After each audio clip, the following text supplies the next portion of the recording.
सामान भइल हेता हेता सामान भइल हेता हेता संदीप बाबू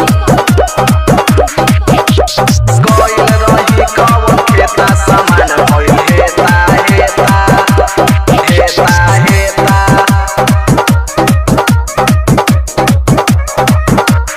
छौरी छिहत्तरी गे सतभत्तरी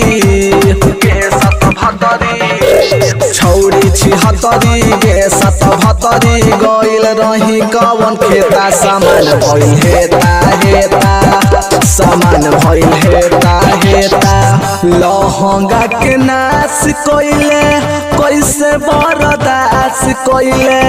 तड़पे जवानी चढ़ल जवानी के झर जत पानी छौड़ा के छौड़ी तू देते सामान हक हेते हेते की चीज हक हेते हेते सामान भइल हेता हेता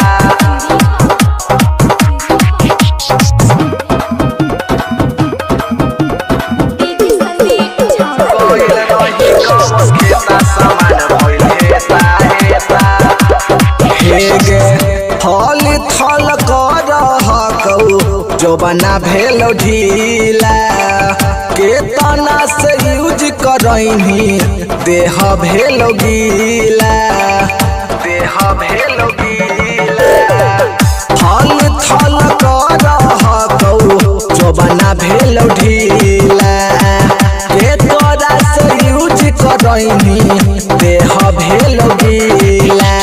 फोटवा चुसैनी गाल में सबैनी छौड़ा के देते देते सामान भइल हेते हेते छौड़ा के देते देते सामान भइल हेता हेता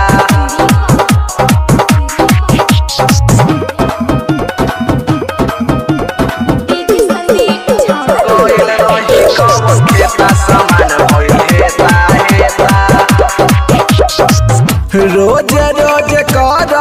कहीं खेत में दौड़ा दौड़ी कैसे बरदास भेलौ छौड़ा के हथौड़ी छौड़ा के हथौड़ी रोज रोज कर कहीं खेत में दौड़ा दौड़ी कैसे बरदास भेलौ छौड़ा के हथौड़ी